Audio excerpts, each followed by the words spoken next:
Esto es Tetas y Letras, un podcast de Té de Querer. para hablar de literatura sin poses y con muchos ovarios. Nosotras somos Mosky y Marley. Comenzamos. Mosky. Ay, Mosky. ¿Qué pasa? Nada más me haces revivir mis crushes infantiles juveniles. ¿Yo por qué? Ya no me acordaba que enamorada estaba del hombre del que vamos a hablar hoy. Oye, pero la idea fue tuya. Ah, entonces nada más yo me hago. Es que era mi necesidad. Y no es queja, la verdad es que, o sea, yo hoy me quería de veras vestir de gala. Yo me vestí de gala.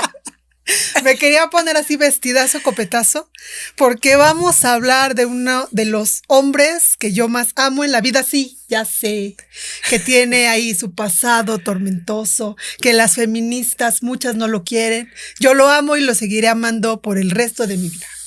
Fíjate, originalmente la idea era uno versus el otro, o sea, como una pelea en el ring. Pero es que la verdad yo también amo al tuyo.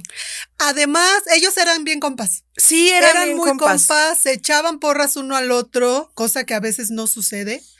Y pues pienso que sí es súper patriarcal venir a pelearnos por dos señores que ellos eran bien compas. Sí, no. Dino al patriarcado. Exacto.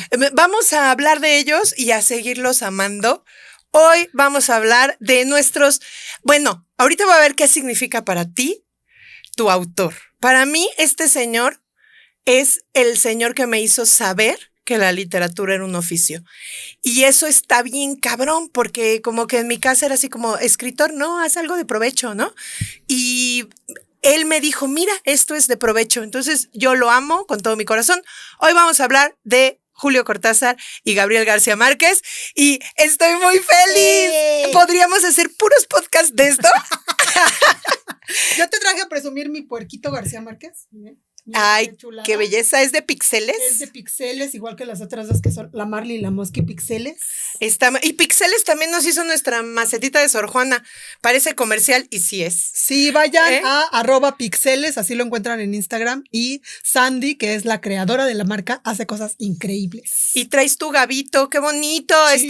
Está precioso. A ese ni dinero le echas porque nunca lo vas a romper. No, claro que no, es sagrado. Está bien. Bueno, yo me di cuenta que no tengo un puerquito de Cortázar, lo necesito. Al ratito le voy a hablar a Sandy de Pixeles para que me lo haga, pero traje mi Funko hecho para mí, porque no existe el Funko de Cortázar, señores de Funko, no mamen. Sí. O sea, deberían de tener Funko de Cortázar y de García Márquez. Creo que solo hay de Stephen King, ¿no? Y de Allan Poe. Ok. Y sí tengo los dos, muy pero bien. Pues necesitamos el de Jane Austen, pero no existe, o sea, no lo encuentro en ningún lado y creo que Chapu me lo encontró y valía como $2,000 así, o sea, obvio no lo voy a comprar, pero... Bueno, pero si se lo quieren regalar. Exacto, no tengo el Funko de Jane Austen. Una bonita rifa, algo. Exacto, es de Barnes & Noble, lo hicieron especial para Barnes & Noble y la verdad está difícil de conseguir, pero mi hermano Rafa me regaló este preciosísimo Funko hecho para mí de Cortázar, que además de traer su rayuela en el piso, está abrazando a Franel. Ahorita vamos a hablar de Franel, que era la gatita de Cortázar.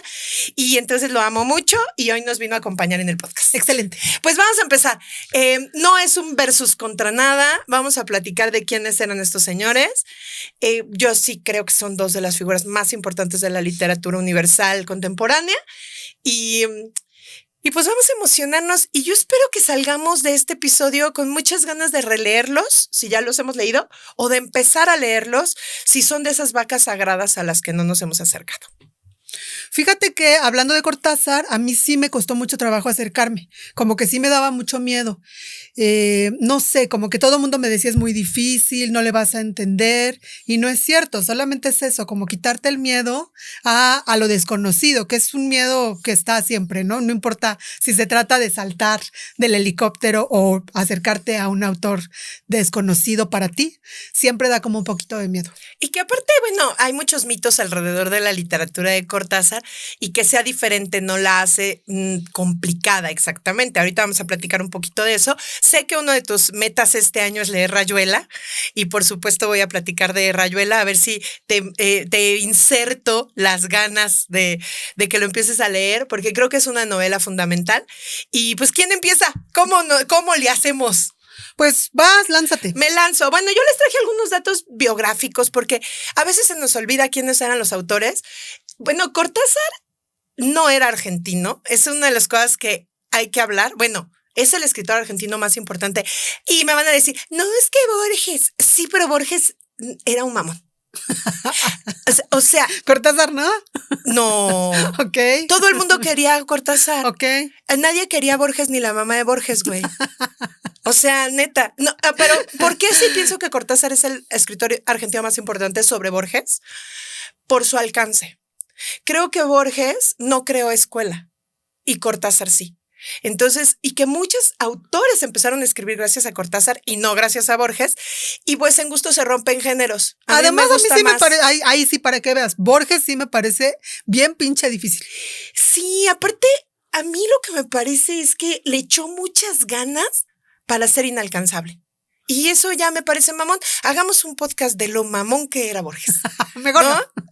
Borges el memorioso. No, el mamonoso. O algo así. Bueno, pues entonces no era argentino, por lo menos no de nacimiento. Nació en Bélgica y él decía que era producto de la casualidad y el turismo porque su papá trabajaba en la embajada de Argentina en Bélgica y entonces él nació en la mera embajada. Ok. Lo cual hace que naciera con la doble nacionalidad porque nació en piso argentino, pero en territorio belga, Ajá. muy belga. Era muy belga. Era muy belga. Ajá. Entonces, así nació y vivió mucho tiempo en Europa. Incluso estuvo refugiado en Suiza durante la Primera Guerra Mundial. Y ya cuando regresa a Argentina, era poco argentino. La verdad era poco argentino y era mucho más francés, en todo caso, que no tiene nada que ver, pareciera, pero sí influenció mucho su literatura y se le nota. Es un afrancesamiento, o sea, Rayuela es una cosa que aparte sucede en París, pero pues es una cosa muy, muy, muy francesa en su composición, en su estructura. Y ahorita vamos a hablar específicamente de la novela. Entonces, bueno, pues mi Julio, el llamado Cronopio Mayor, y ahorita les voy a contar por qué se llaman Cronopio. Yo siempre les he dicho, no se pongan @lamaga en el Twitter porque la maga no está tan chida. Ahorita vamos a ver por qué. Pero sí los que se llaman Cronopio, la chingada. Sí está padre. Ok. Sí está padre. O sea, ser un cronopio está chingón y a él se le ha dado el título del Cronopio Mayor, que se lo merece, por supuesto. Y bueno, yo les traje su nombre real, porque siempre me maman esas cosas. Ok. Se llamaba Florencio, güey. O sea, tenía cara de Florencio. Sí, pero qué bueno que no era su nombre artístico, porque sí está... Sí estaba feo. Sí, para... Florencio Cortázar. Ay, no se oye mal. Bueno, no suena a personaje de García Márquez. Sí, exactamente, ¿ves? Sí. Eso los une. Ajá. Bueno, se llamaba Julio Florencio Cortázar y murió un poco antes de cumplir los 70 años, en el 84. Yo tenía 5 añitos cuando se murió el amor de mi vida. Ah, qué tristecillo. Qué cosa, ¿no? Y sí, la verdad es que no voy a ser objetiva en este podcast y me vale madres. O sea, sí tengo un crush con él, con la persona. Ok. Más, también con el autor, pero con él. Él me parece la mera neta. Me cae bien, me parece guapo, me parece interesante, bohemio. Sí, no, hasta te cambia así la carita. Ajá. Es todo. Es que me parece la neta del planeta. Bueno, él no fue famoso al principio de su carrera, se hizo famoso con Rayuela. Increíble, porque yo creo que no va a pasar a la historia por Rayuela. Yo creo que va a pasar a la historia por sus cuentos. Pero fue Rayuela lo que lo llevó a la cumbre de la literatura. ¿Qué es lo que a mí más me gusta de Cortázar? Siempre les digo esto a mis alumnas y a mis alumnos. A mí lo que me parece genial de Cortázar es que sabe contar historias, pero siempre su búsqueda es por la belleza. Tiene este uso del lenguaje maravilloso, bello, le parece importantísima la estética y a mí también. Me parece que la historia la puedes contar de muchas formas y él decide contarla de una forma bella. Eso es lo que más me gusta de su obra y bueno, su capacidad de crear entornos fantásticos que ayer precisamente platicaba con mis alumnos de literatura fantástica que yo a Cortázar lo incluyo en este género, por supuesto, aunque oficialmente se le cataloga como surrealista y hasta realista mágico. Aquí hay unos debates así de que sí, no, que sí, sí, pero bueno, es parte del boom latinoamericano y luego los metieron a todos en la misma canasta. Yo creo que cabe en ambos. Sí, depende del texto que estés leyendo. Así es. Y también entra en fantasía, hasta terror, escribió ese señor. Lo tiene todo. Les traje datos random. No lo tiene todo porque no te tiene a ti. Eso se le murió hizo falta. antes de que el amor de su vida tuviera la edad suficiente para Qué hacer triste. realidad. Y eso que tuvo un chingo de amores de su vida. Pero no tú. Pero no yo. Nadie lo amó como yo. Ajá. Nadie. Bueno, datos random que hacen que lo amen más. Ok. Era fan de los dinosaurios. Uf. No mames. Él y tú pudieron tener un dinosaurio juntos. A huevo. O sea, es que la gente que es fan de los dinosaurios ya me cae bien de entrada. Porque la gente que es fan de los dinosaurios tiene características especiales. Tenemos. Te gusta estudiar cosas, porque para amar a los dinosaurios tienes que conocerlos. Simplemente saberte sus nombres. Exacto. O sea, no cualquiera dice, ¿cuál es tu animal favorito? El diloposaurio. Exacto. O sea, eso le da mucha onda a una persona. Claro. Él era muy, muy amigo de Cristina Peri Rossi, de la que voy a hablar hoy, no me importa que me digan machista, misógina. ¿Por qué? Es que miren, nadie habla de Cristina Peri Rossi nunca. Y luego cuando hablan de ella relacionándola con Cortázar. Y está de la chingada porque ella es una autora maravillosa y deberíamos de poder separarla y un día hacemos podcast solo de Cristina porque vale la pena leerla, conocerla y saber su historia. Pero bueno, era súper compa de Cortázar. Dicen que él estuvo enamorado toda la vida de ella, pero a ella le gustaban las niñas. Ok. Fue su amor imposible y eran compas y ella también amaba a los dinosaurios. Entonces él se la pasaba de cacería de cosas de dinosaurios y libros y todo para mandárselos a Cristina, con quien tuvo una relación principalmente por carta. Y hay un libro precioso de Cristina Peri Rossi donde están las cartas que le escribió Julio. Y en una de ellas dice, como bien sabes, es imposible definir qué nos pasa a los adictos a los dinosaurios. Acabo de ver un ejemplar en una librería y no pude resistir la tentación de enviártelo. El ejemplar era un libro, no un dinosaurio. Pero bueno, está bien padre que buscaba libros y se los mandaba a su amiga Cristina. Bueno, ese es el primer dato random. Muy bien. Amaba a los dinosaurios. Segundo dato, amaba al monstruo del lago Ness. Y era un obsesivo de ese mito. Ok. Y está chingón. Como está Marshall. Chingón. Como Marshall. Ajá. Sí, entonces, pero de veras de esas personas que van y lo buscan y la chingada. Bueno, es que es lo más cercano a un dinosaurio que puedes ver hoy. Sí, también las lagartijas se Ajá. parecen bastante. Bueno, pero la lagartija no te impresiona. No. O sea, no, el monstruo. Sí. Entonces, era un fan. Este dato me mama. Era fanático de los vampiros, incluso escribió vampiros, pero era alérgico al ajo.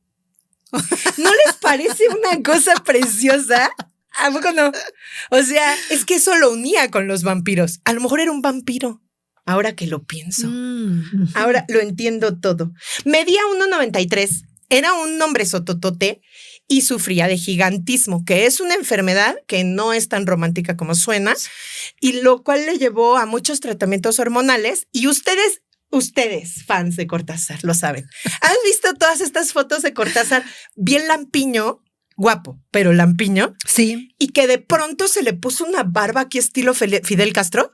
¿Fue por las hormonas? Fue por las hormonas. Okay. En los años 60, todos los tratamientos hormonales que tomó por el gigantismo como que se afloraron y se le puso esta barba que aparte coincidió con la Revolución Cubana y es una cosa chistosa porque él estaba metido en la Revolución Cubana y de pronto le salió una barba estilo Fidel. O sea, una cosa. Y con la barba, no solo vino la barba, dicen que se volvió, incluso le llamaron depredador. Usaron esa palabra. Las hormonas se le alborotaron como si tuviera 15 años en los años 60. Entonces sí, pues tiene ahí sus historias, muchas historias de cuernos y cosas así. Pues que tienen la que ver revolución sexual le llegó con todo. Con todo. Llegó la barba, las hormonas, la infidelidad, todo junto. Sus todo 15 junto. años de nuevo. ¿A ti quién te gusta más, el Cortázar con barba o sin barba? Con barba. A mí En también. general los hombres se ven mejor con barba. Pero los hombres feos también, ese es lo malo. Ajá, ¿no? O sea, es como el maquillaje. Sí. Es como el filtro. Es como la barba es el filtro. Bueno, no tuvo hijos y no sé si tienen que ver con lo de las hormonas o fue una decisión personal, porque no se lo pude preguntar. Pero lo que pienso es que, hablando del Gabo, es mejor no tener hijos a tener unos hijos como los del Gabo, güey. Piénsalo, esos cabrones sacaron un libro bien pedorro de su papá nada más para ganar dinero. Sí. O sea, bueno, Julio no tuvo hijos. Tenemos ese capítulo, si no lo han visto, vayan a escucharnos, que hablamos sobre En agosto nos vemos. Ajá, y los hijos los hijos del Gabo. Creó un nuevo lenguaje y hay pocos autores, ¿no? Como Tolkien y así, que se han inventado su propio lenguaje. Inventó el glíglico que aparece en el capítulo 68 de Rayuela y a mí me gusta y tuve mi época súper insoportable, güey, de inventar palabras en glíglico. Soy un asco de persona, no me importa. Era súper compa de Alejandra Pizarnik, pero así, o sea, súper compa, le decía bichito. De cariño. Nos hicieran muy amigos. Sí, y hay una anécdota muy bonita de Pizarnik. Bueno, Rayuela, ustedes saben que es una novela que está en desorden, o dicen que está en desorden y así. Bueno, hay una leyenda que dice que Cortázar le dijo a Pizarnik, nadie puede corregir mi novela más que tú, porque tú eres un genio, cosa que era cierto, una genia. Y entonces le dio la novela a Alejandra. Y luego le estuvo llame y llame, y ella lo gosteó, güey, ¿no? Y entonces no había celulares, o sea... Pero sí, solo era llamar y que no contestara. Y no contestaba así. O sea, lo gosteó cabrón. Le hizo así de, ay, sí, yo te aviso y nunca le avisó. Y resulta que había perdido el manuscrito. ¿Cómo crees? De Rayuela, güey. Ajá. Por suerte lo encontró.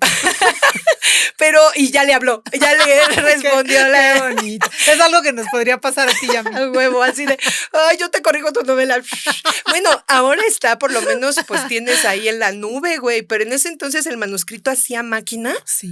¿Qué pedo? Dicen, o sea, de haber tenido esta mujer, ha de haber sido muy dispersa. Ha de haber sido muy dispersa.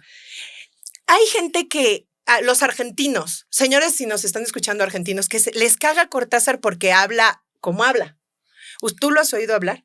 Sí, en algún videíto. Habla, la R la tiene resbaladiza. Ajá, así la tiene. Entonces habla así. Y hay mucha gente que lo critica porque dicen que es mamón afrancesado. Ahora, su lengua original es el francés. Eso también es importante decirlo. Si habla afrancesado, pues sí, güey, como yo hablo chilango. Claro. O sea, pero además él tenía un problema para pronunciar las R's, entonces por eso pronunciaba así.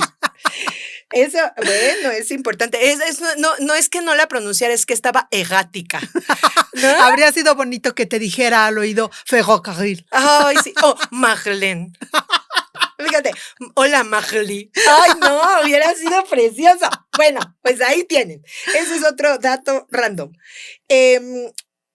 Les decía hace rato de las hormonas y es muy importante porque tuvo 3 mujeres en su vida, nada más ahorita, o sea, como oficiales, pero dicen que sí era bien mujeriego y muy sexual, muy sexual. O sea, entonces ese es otro dato. Y los 3 gustos culposos, él les llamaba gustos culposos, eran el box, de lo cual incluso escribió, el jazz y los gatos. Esas eran las cosas que más amaba en la vida. Hasta aquí, ¿cómo ves? ¿Ya te está cayendo bien mi Julito?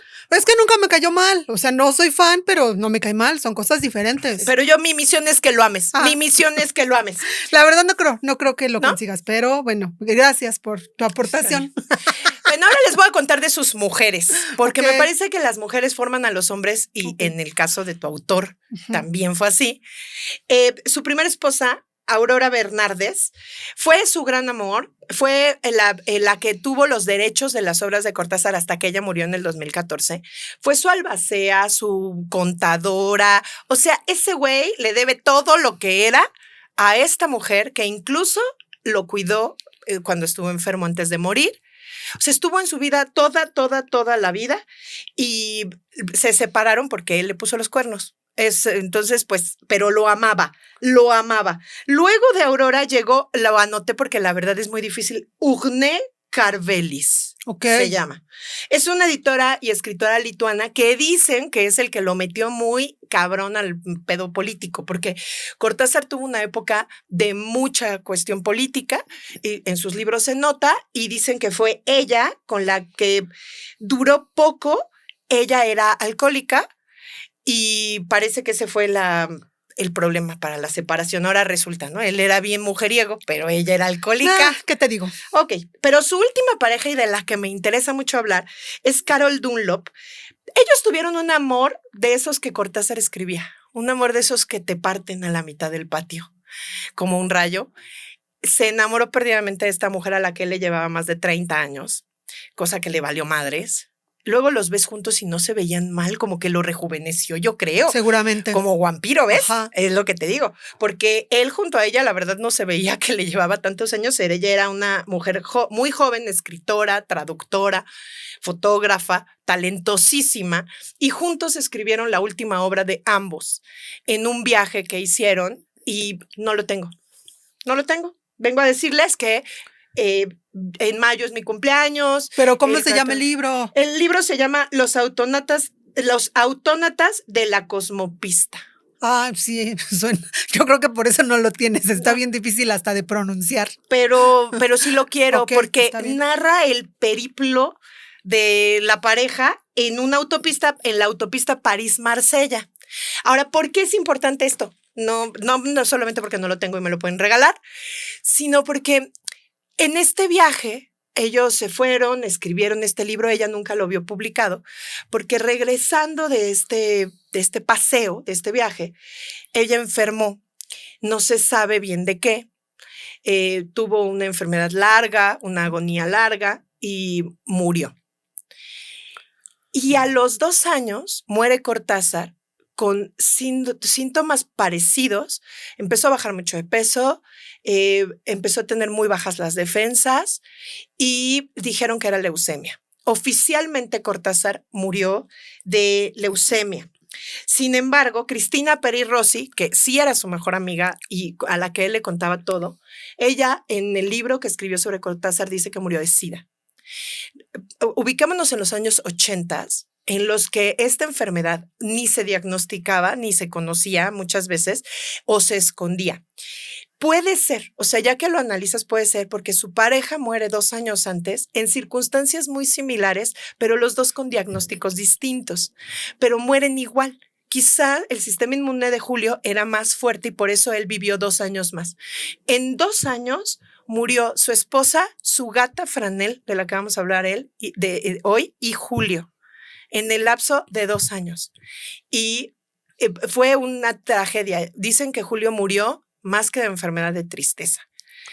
No hay datos concretos, ni siquiera acerca de su enfermedad, pero su primera esposa fue la que lo cuidó hasta el día en el que murió, el 12 de febrero de 1984. Y quién sabe, a lo mejor algún día se descubra. Es importante, creo que me parece un tema importante hablar de un autor que muere quizá de SIDA en una época en la que no se hablaba de eso. Y dice en la historia que cuenta Cristina Peri Rossi, ella dice que él recibió por sus problemas hormonales una transfusión de sangre y que es muy probable que ahí la haya adquirido, pero eso se supo pues muchos años después. Bueno, ya estaba el escándalo de que sí era como acá muy cachondón, entonces, ajá, pues era una enfermedad que daba mucha vergüenza decir que la padecías. Así es, y no creo que lo haya sabido. Ok. De verdad no creo que lo haya sabido. Yo creo que él murió sin saber de qué murió. Esta es una reflexión a la que llega Cristina por todas las características que tenía la enfermedad. Y bueno, les vamos a hablar un poquito de Flanel, porque dicen, ¿y qué chingados importa una gata? Importa. Váyanse a Google y busquen Cortázar y Flanel. No van a encontrar una relación romántica más hermosa que esa. Cortázar tiene una relación con esta gata que se llamaba Flanel, en francés es Franela, le puso así porque era suavecita. Flanel sale en un chingo de cuentos de Cortázar, la menciona muchas veces. Tuvo otro gato antes, pero que se llamaba Adorno, por Teodoro Adorno. Ven qué ñoño eres este güey. Y Flanel era una gatita tabi gris, aquí la tiene mi Cortázar en su mano, y era el amor de su vida. Y hay fotos de él platicándole, leyendo poemas, o sea, le daba de comer en la boca. No mames, o sea, amaba a su gata. También ella fue la primera en morir.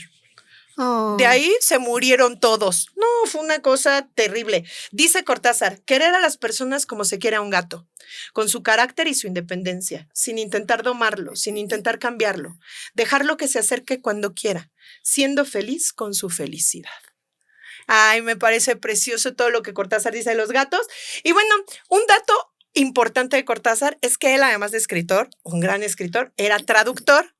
Fue traductor de obras que ustedes tienen en su librero y a lo mejor no lo saben, de todas las obras de Chesterton y Defoe, ay no más, de André Gide, de las memorias de Adriano de Marguerite Yourcenar y por supuesto de los cuentos de Allan Poe, que son los que hoy se leen, son los traducidos por Cortázar. Oh. O sea que era un gran traductor. Ahora, yo la verdad dudo que es lo que leamos lo escribió Allan Poe, ¿no? Eso te iba a decir, Ajá. probablemente su traducción ya es otra cosa. Sí, la verdad creo que sí le metió con su cosecha, pero son preciosos. El estilo de Cortázar es muy innovador, es muy diferente, quizá por eso da miedo. Rompió todos los estándares, rompió las líneas del tiempo, decidió que las historias lineales no servían para nada, contó historias circulares. Yo digo que es como el Escher de la literatura, ¿no? Este rollo de que las historias se muerden la cola, me encanta. Yo creo que va a ser recordado siempre como cuentista y quién sabe como novelista, aunque yo amo Rayuela y creo que era el gran mago de las atmósferas, que sus cuentos te envuelven, te sitúan y es un autor de culto. Se le ha llamado autor de iniciación como para pelucearlo, güey. O sea, así de, oh, es que es un autor de iniciación. Significa que es como con el que empiezas a leer. Uy, Oye, no creo. Pero aparte me lo pelucean como a Mark Twain, güey. Que no mamen. Es que Mark Twain, ay, es un autor de iniciación, como si fuera pinche por eso. No sé, me cagan estos conceptos. Sí, como literatura juvenil. Exacto. Ajá. Como si juvenil fuera pedorro. Sí, exacto. No, juvenil no es pedorro. No, es muy difícil escribir eso. Claro.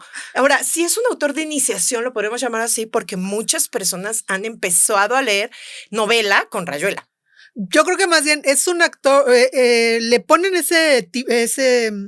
le ponen esa etiqueta porque muchos profesores te lo dan a leer en una edad en que no le entiendes y yo creo que por eso no lo queremos.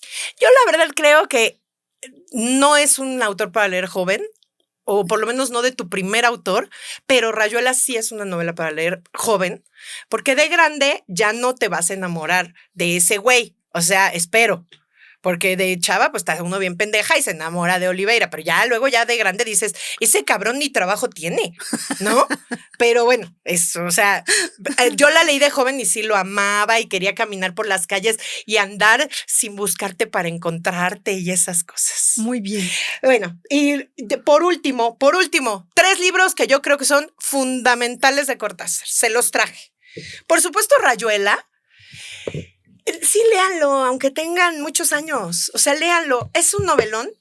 Es una historia que es una historia de rompecabezas, se puede leer en diferentes formas. Es la historia de la maga y Oliveira, que viven un romance en París, rodeado de bohemios, y hay muchos personajes famosos que salen en la novela, y se trata de gente escribiendo, tocando música y siendo bien bohemio. Cuando uno es joven está chingón eso.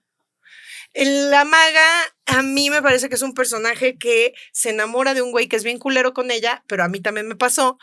Y hay una parte ahora que yo juzgo muy duramente de la maga, que es el abandono de su hijo, que de chava yo decía, a huevo, es que está bien enamorada. Ahora pienso, pues aunque estés bien enamorada, no abandonas a tu hijo. Eso es lo que pienso ahora. Entonces ahora la juzgo duro, güey. Pero me gusta mucho la novela. Y además tiene estos episodios que se han vuelto icónicos de la literatura. No le tengan miedo a Rayuela, es muy divertida. Yo les recomiendo, si van a leer Rayuela, que la lean en el orden que Cortázar dice y no de forma lineal. Al final del libro viene la indicación de qué orden. Yo creo que ese es el orden correcto. Pero bueno, lo puedes intentar. Cada quien. ¿Te acuerdas de estos libros de Escoge tu propia aventura? Ajá. Así es Rayuela, güey. Okay. Puedes escoger para dónde irte y así. No, convencida ya estoy. No tienes que echarle tantas ganas. Yo te creo. ¿Ves? Ajá. Mira, hay un boom latinoamericano. Sí lo hay. Y yo creo que hay un boom de Cortázar. Y es Rayuela. sea, esa obra lo hizo explotar y vale mucho la pena leerlo. Les traje una frase de Rayuela que yo creo que es mi momento favorito. Dice, lo que mucha gente llama amar consiste en elegir a una mujer y casarse con ella. La eligen, te lo juro, los he visto, como si se pudiese elegir en el amor, como si no fuera un rayo que te parte los huesos y te deja estaqueado en la mitad del patio. Uf. Así se enamoran estos personajes a lo pendejo, como se enamora uno a esa edad. Como debe de ser. Pues sí. Entonces ese es mi número 1 indispensable. Ok. El segundo, las historias de Cronopios y Famas. Es un libro bien chido, bien divertido. Yo tengo una edición ilustrada que la amo y está bien padrísima. ¿Qué son los cronopios? Los cronopios son personas creativas, medio locas, dispersas. O sea, si eres artista y no te identificas con un cronopio, no eres artista. Todos los artistas son un cronopio y las famas son estos gerentes de banco, ¿no? Que todo lo hacen cuadradito y se ponen corbata y la chingada. Y ustedes me van a decir, hay un tercer personaje. Sí, las esperanzas. No están en el título. Yo creo que porque las esperanzas son esos que pasan inadvertidos, que saben escuchar pero no opinan, ¿no? Yo conozco muchas personas así, son preciosas las esperanzas, pero ni siquiera la puso en el título, pero yo creo que fue adrede. Claro. Como las esperanzas ahí están, escondiditas, guardadas, y te cuenta los cuentos de estos personajes y no es lo mismo cómo toma un avión un cronopio que una fama. Y es bien divertido verlos cómo toman aviones, cómo viajan, cómo toman decisiones, cómo preparan el café, porque no es lo mismo prepararlo como bohemio que como gerente. Sí, son personajes completamente opuestos. Ajá, son preciosos. Bueno, a mí me gusta mucho ese libro, me divierte muchísimo. Y por último, les traje, yo creo que el libro no es un libro muy famoso, pero a mí me gusta mucho, que son Las Armas Secretas. Trae 5 cuentotes o mini novelitas, no sé qué son, pero a mí me gusta muchísimo ese libro.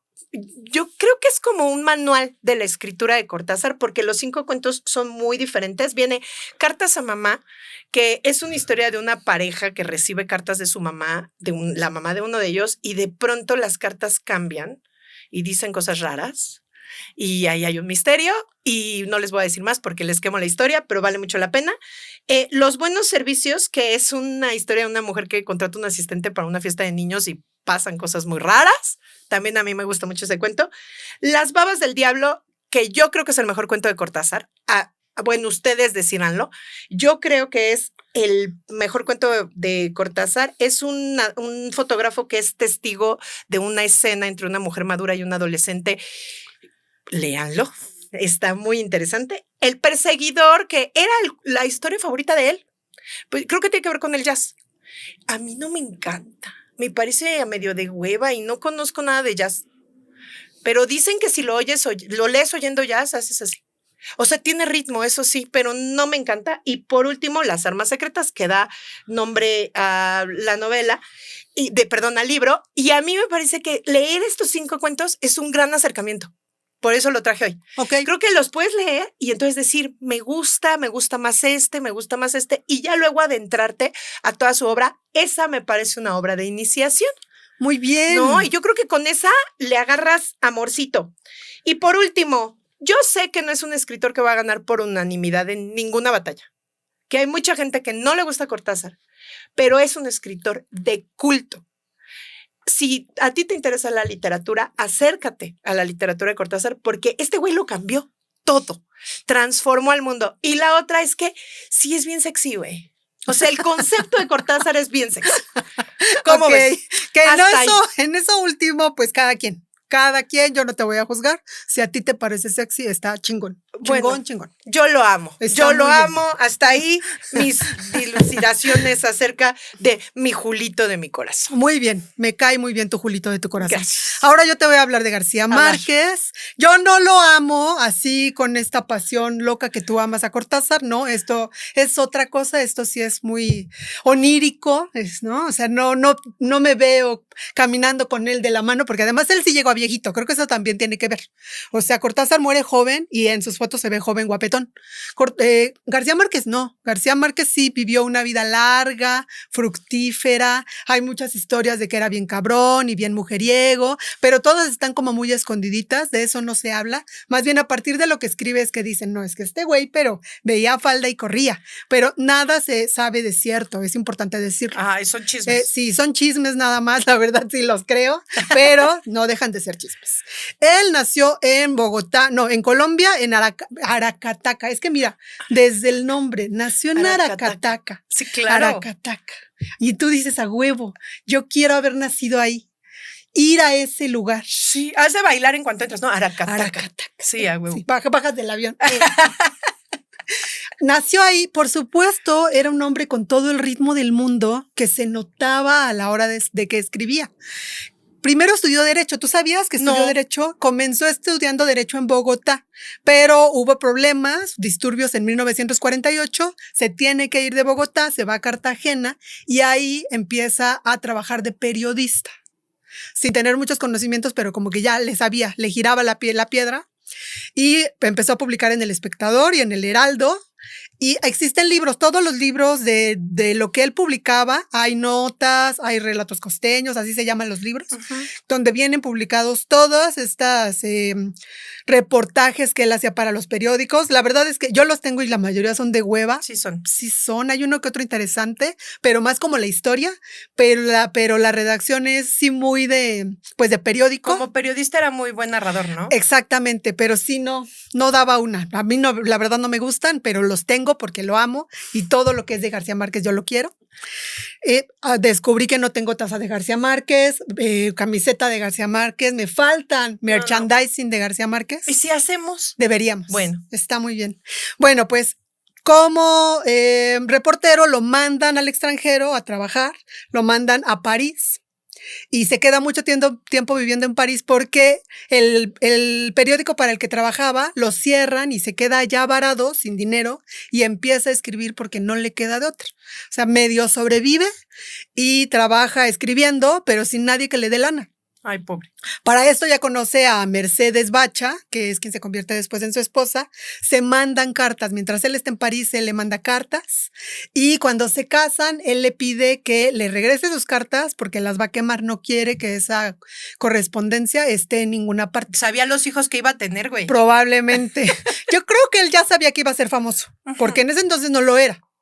Era pobre, pero le pagó. Le dio, no sé, $150, una cosa así, porque le regresara las cartas y poder quemarlas. Qué bonita historia. Ajá.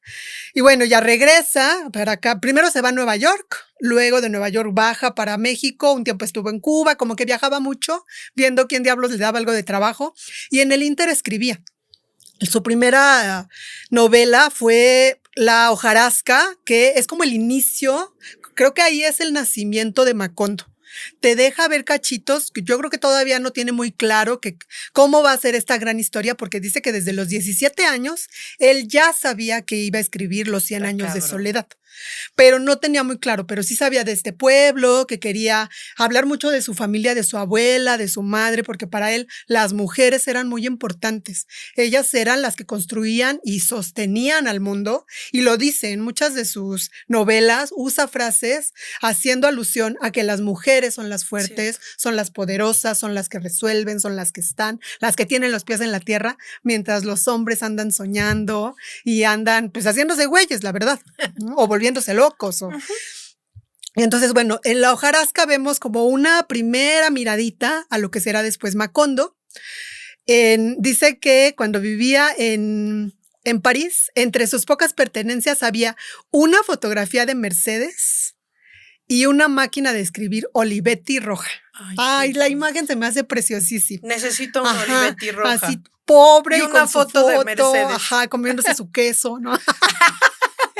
Y con su croissant. Ajá, su croissant y con su máquina de escribir. Yo creo que ahí se conocieron él y Cortázar, no lo sé. Todos se conocieron ahí, porque aparte el boom ahí era.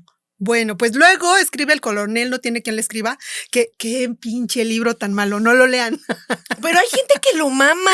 No, yo creo que no. Yo creo que es como Pedro Páramo. Oye, ¿ya vamos a volver? Es de esos libros que todo el mundo que dice que ha leído y no es cierto, pero como dicen que es una maravilla, repiten como pericos. Y la película también es bien aburrida. Ni siquiera sabía que había película, Del ni la voy a coronel, ver. sí hay, está bien aburrida, güey. Bueno, La mala hora es otra de sus novelas que escribe en esos días. Luego se va a Cuba, se va a Nueva York, se viene a vivir para acá, para México. Aquí en México escribe con Carlos Fuentes El Gallo de Oro, que es el guión para cine, porque además mi Gabo de mi corazón hizo de todo. De todo. De todo. Ya luego estuvo entre México, Cartagena, La Habana y París. Iba, venía, paseaba. En el 82 recibe el premio Nobel de Literatura. Bueno, pero para esto, es que lo tengo como todo revuelto porque quiero hablar mucho de su mujer. Sí. Porque, pues al final, hay que decirlo, sin Mercedes, este hombre no habría llegado a ningún lado. Porque él era pobre, como les digo, y en ningún lado le daban trabajo estable. Sí le daba, o sea, era freelance. ¿Y nosotros sabemos que eso? Ajá, andaba freelanceando y nunca tenía dinero y su mujer era la que veía de dónde sacaba para comer, para pagar la renta, para ta. Ya tenía la idea de escribir 100 años de soledad y su mujer fue la que le dijo, bueno, a ver, ya, enciérrate a escribir, deja de hacer güey, yo veo cómo resuelvo, pero termina ya esa novela. O sea, yo me la imagino hasta la madre de este güey que le decía, no, es que yo voy a escribir. Ya lo tengo todo aquí. Ajá, ya lo tengo aquí. Hasta que ella le dijo, no, ya no mames, siéntate a escribir y yo veo cómo. Y durante 18 meses, él no salió de su oficina para escribir 100 años de soledad y ella veía cómo pagar la renta, se peleaba con el casero, pedía prestado, hacía de todo para que él solamente se enfocara en escribir esta obra. Y eran pobres. Se lo debemos a ella. Sale después de estos 18 meses y le dice, ya la tengo. Y ella le contesta, bien, súper, ahora pues vamos a mandarla. Empeñó su licuadora y no recuerdo qué otro, si lo traigo por aquí. Pero no tenían para mandarla. No tenían para mandarla a una empresa, o sea, a ninguna editorial. Y entonces ella empeña su licuadora y otro artículo y con esa lana manda el documento para ver si se lo publican. Y bueno, ahí se desata la locura. Lo leen Cortázar, por eso te digo que eran muy compas. Cortázar, ay, se me fue la onda. Voy, espérame. Voy, te espero. Voy, espérame. Es que ya se me cerró esto.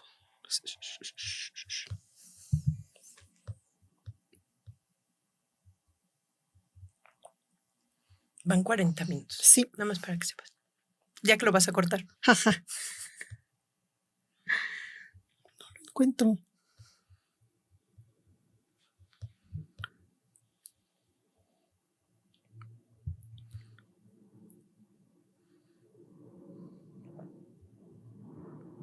Listo. Lo llevan a ver si alguien lo quiere y dicen que sí. El editor dice, bueno, sí, vamos a sacarlo, está interesante la historia, a ver qué pasa. Generalmente en esa época solamente sacaban 3,000 ejemplares de cualquier libro. Era como el tope. Lo leen Mario Vargas Llosa, Julio Cortázar y Carlos Fuentes. No más. Nada más. Y ellos son los que le dicen a Paco Porrúa, que él era el editor, que es un librazo y que pues 3,000 ejemplares no van a servir para nada. Como que no está muy convencido, pero dice, bueno, o sea, si estos tres señores dicen, en una de esas sí, sale el tiraje de 7,940 ejemplares y vuela. Pues, o sea, solo ese primer año se vendieron 25,000 ejemplares. Mames. Y los que se han de haber vendido hasta ahora. Sí, por eso, solo ese primer año.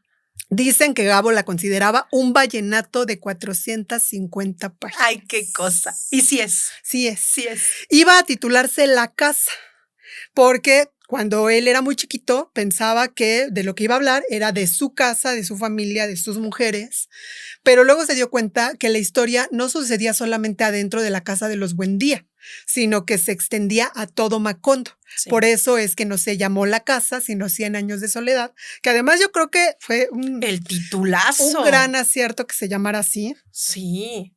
Pero bueno, entonces toda la vida él se la pasó escribiendo y la que resolvía absolutamente todo era Mercedes. O sea, en alguna entrevista que le hacen a uno de sus hijos, dice que su papá decía que su mujer era la encargada de crisis, que a veces ni siquiera sabía cuál era la crisis, pero ella resolvía. Y suena muy romántico, pero está de la chingada. Pobre Mercedes, güey. Está de la chingada. O sea, y creo que ahí ahí es donde no puedo evitar que me duela el hombre, porque sí me parece que es un tipo brillante, que es uno de los mejores escritores que han dado este universo, pero que como pareja debe haber estado de la chingada vivir con un señor que todo el tiempo estaba creando, estaba soñando, estaba escribiendo, pero porque al lado tenía una mujer que resolvía absolutamente todo, porque igual ya se volvieron millonarios, ¿no? Sale 100 años de soledad, luego más adelante le dan el premio Nobel de Literatura. Y a partir de ahí ya tiene lana porque se vuelve súper famoso, millonario, tiene casa en Cuba, en México, en París, en Sí, era muchos. una superestrella. Sí, o sea, un rockstar de la literatura. Pero aún así, seguramente ella seguía resolviendo todo. O sea, ahora ya no era ir a empeñar la licuadora, pero ahora era pues tratar con Hacienda, ver las entrevistas y que dónde te van a pagar más. Todo eso seguramente ella lo veía y él se dedicaba a ser famoso y a escribir. Y sí pienso que a las mujeres, a todas las mujeres, nos hace falta una Mercedes, que los hombres sí tienen.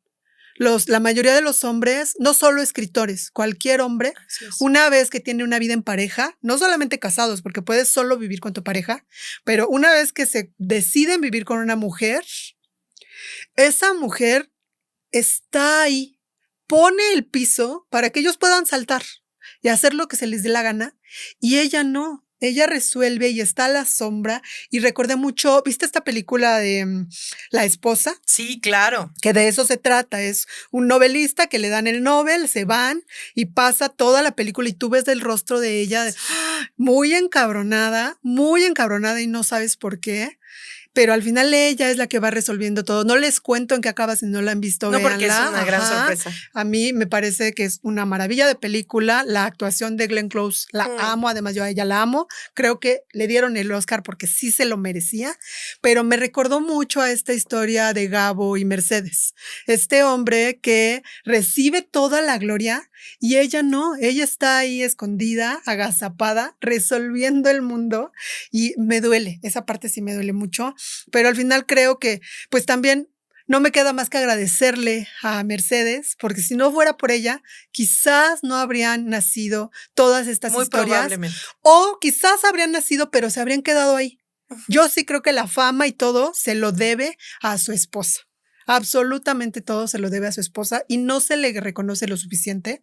Incluso ahora que me fui a hacer la investigación, tú buscas Mercedes Bacha y aparece esposa de García Márquez. Claro. O sea, eso es lo que dice y no deja de parecerme bien pinche ofensivo. O sea, debería decir la mecenas de García Márquez. De García Márquez. O sea, exacto, creadora de García Márquez y no la esposa, como si hubiera sido una trophy wife, Así que es. no fue. Está cabrón, duele. Pero duele está bastante. padre poder reflexionar acerca del tema sin dejar de amar la obra del Gabo, ¿no? Sí, yo creo que tendríamos que hacer un episodio específicamente de eso, de aprender, creo, a separar al artista de su obra, porque son dos cosas diferentes. Si nos dedicáramos a, bueno, lo voy a odiar porque era un pinche machista que trataba feo a su mujer. No le haríamos a ninguno, ya, güey. a nadie, porque además todos, cada persona, por muy, muy bien que escribas o no, pues tienes ahí tu bagaje y tus cosas y nadie somos perfectos. Así es. Y bueno, te traigo solamente una frasecita que me gustó mucho porque al final creo que él sí lo tenía, a pesar de todo lo que acabo de decir horrible de él, creo que sí lo tenía muy claro. Dice en una entrevista que le hicieron en Nueva York, escribes mejor con todos tus problemas resueltos. Escribes mejor con buena salud. Escribes mejor sin preocupaciones. Escribes mejor cuando tienes amor en tu vida. Hay una idea romántica de que el sufrimiento y la adversidad son muy buenos, muy útiles para el escritor. No estoy de acuerdo en absoluto. Sí, esta romantización de que el escritor, la escritora tiene que estar pasando hambres, pasándola mal, escribiendo en un cuartito con su Olivetti roja porque no hay para más, está muy de la chingada y no es cierto. O sea, si tienes comida, hambre, claro. pues cómo te nacen las grandes ideas y tu panza te truena de hambre, ¿no? Ajá. Ahora, en datitos curiosos te traigo que en 100 años de soledad, yo no sé si esto lo sabías, además yo solo recuerdo a uno de los personajes. A ver. Aparecen Lorenzo Gavilán, que es un personaje de La muerte de Artemio Cruz de Carlos Fuentes. ¿Viste mi cara? Ustedes no, pero hice así. No sabía. Yo tampoco. Victor Hughes, un personaje del Siglo de las Luces de Alejo Carpentier. Y nombra el cuarto donde murió Rocamadour en París. Ese sí, pero porque tengo muy claro Rayuela. Bueno, por un lado digo, wow, me sorprende, pero por otro lado digo, ay, pues claro, por eso estos cabrones hablaron bien del libro. O sea, les eché guayabazos a todos. Claro, ya ¿no? entendí, ya entendí. Ajá, y cortando así de, no, sí, qué genialidad. Este güey sobre todo tiene muy buen gusto literario, ¿no? Así es. Lo entiendo todo ahora. Bueno, y pues de libros, así. ¿Qué nos vas a recomendar? Pues el primero que no, Pues sí. no, bueno, no. Vámonos como por el primero por el que yo El creo. primero que no. No, el primero por el que yo creo que podrías empezar a leer, Ok. porque aunque yo lo amo mucho, la verdad es que sí tiene un vocabulario muy rebuscado. Ujú. Yo creo que también a eso se debe que sea tan rítmico, porque tiene muchas palabras que si no estás familiarizado con su obra y si no eres colombiano, no sabes qué diablos Escribe en significa. colombiano, ¿no? Escribe en colombiano. Ujú. También tengo que decir que la primera vez que yo leí, creo que fue, no recuerdo si lo primero que leí fue 100 años de soledad o El amor en los tiempos del cólera, pero sí recuerdo que había palabras como caléndula, Ay, qué bonita palabra. que yo no sabía qué significaban porque debo haber tenido 10 años, 8, pero me gustaba el sonido. Ujú. Creo que toda su literatura es muy sonora, muy rítmica, y que aunque no sepas qué significa esa palabra, en conjunto sabes de qué te está hablando, y creo que es de las cosas que más me gustan de su obra. Entonces, este libro, que es Crónica de una muerte anunciada, es una novela, me gusta porque primero es cortita. Entonces, si es la primera vez que te vas a acercar a García Márquez, Está fácil. está fácil, está rápida, no te atoras. Tiene muchos personajes, pero lo interesante es que es el personaje principal, que es este hombre que desde la primera página te dicen que está muerto y que tú no quieres que se muera, Santiago Nazar.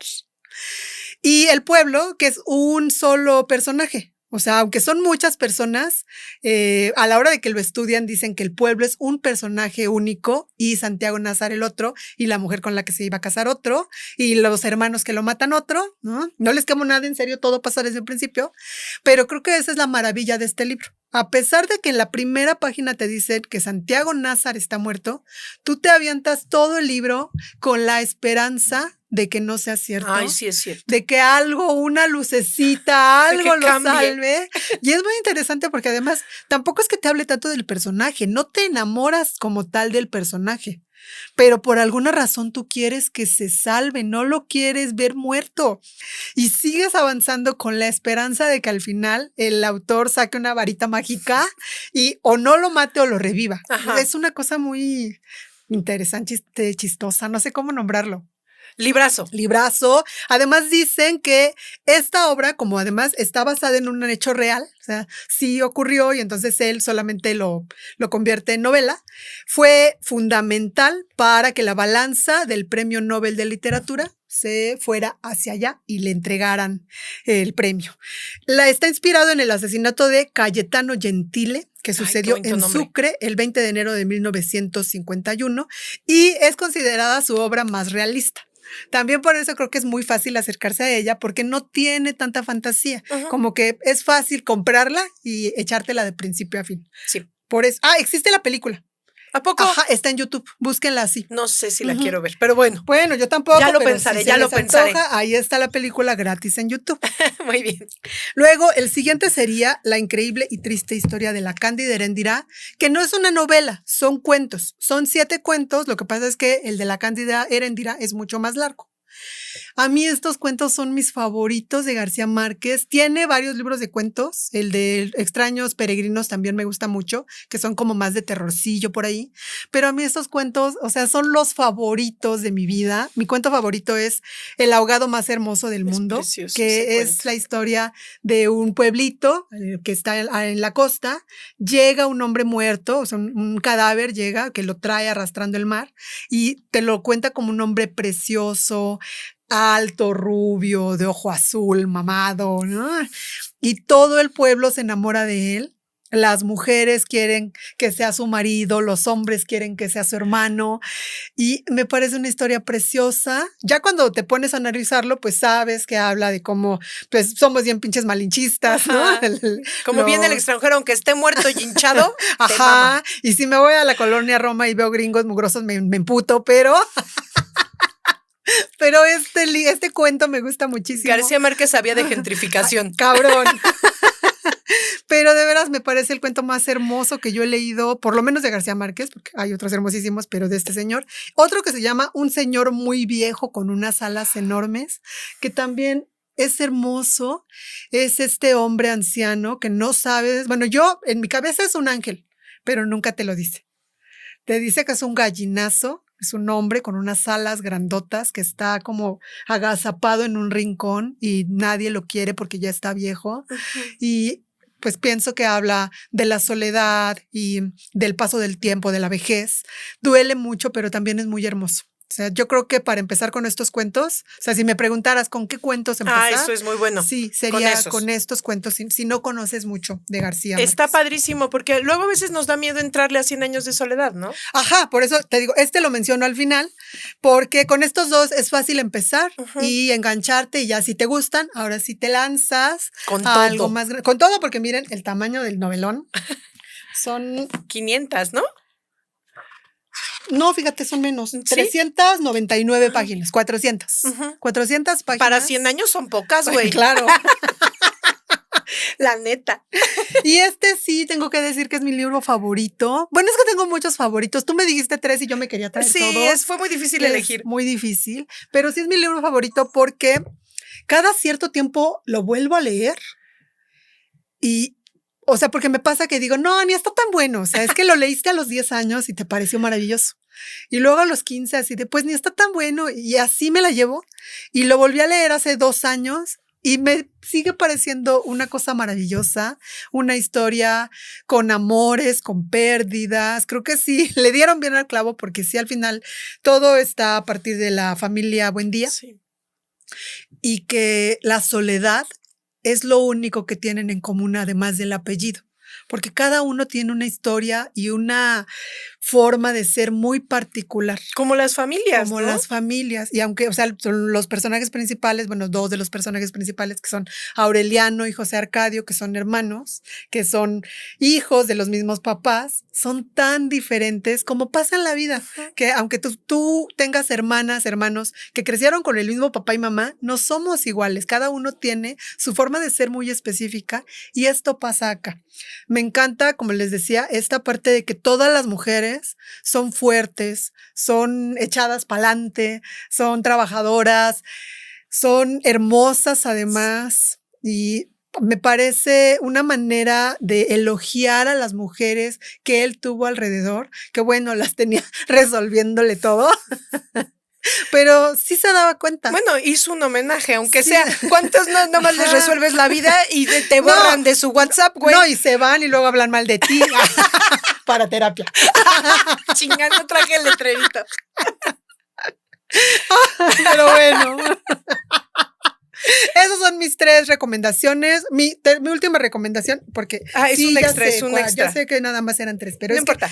Sí es mi libro favoritísimo. Si no lo van a leer, no importa, pero si se animan a leer El otoño del patriarca, es muy bonito, yo lo amo. Y es un narrador rarísimo. Yo creo que Fernanda Melchor, aunque si me escucha seguro me va a querer ahorcar, pero sí creo que Temporada de Huracanes usa el narrador de El otoño del patriarca. Yo también creo, aunque no le guste escuchar. Ajá, sí. No sé si ella odia a García Márquez, pero no le gusta que la metan en el neoboom, ¿no? Que la comparen, pues, pero es que de veras, o sea, tú lees El otoño del patriarca y lees Temporada de Huracanes y el narrador es el mismo. Es esta voz extraña que está haciendo un personaje y de repente ya es otro y tú no te pierdes. No.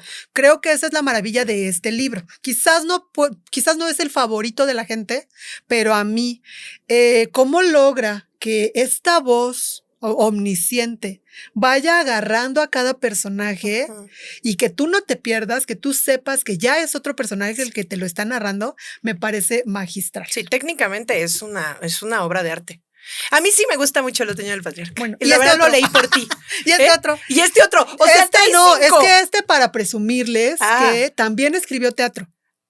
Se llama Diatriba de amor contra un hombre sentado y es una cosa maravillosa, es una mujer bien emperrada porque el güey con el que vive es el exitoso, es el que sale, creo que es presidente, no te lo deja muy claro, pero él es como un presidente, alguien así poderoso. Muy poderoso, y ella es la que está a la sombra y está hasta la madre. Es un monólogo y la actriz está sentada de pie frente a un sillón donde se supone que en el sillón está el marido, que nunca lo ves, al menos así está cotejado, ¿no? Se supone que está alguien ahí que tú no puedes ver y ella pues le avienta su diatriba porque está hasta la madre de este güey y es una maravilla. Yo quisiera verla puesta en escena. Ay, pues hay que buscarla. A lo mejor por ahí hasta universitarios la han puesto y eso hay que buscarla. Sí. No lo he leído, o sea que me lo voy a llevar hoy a mi casa. Muy bien. Muy bien.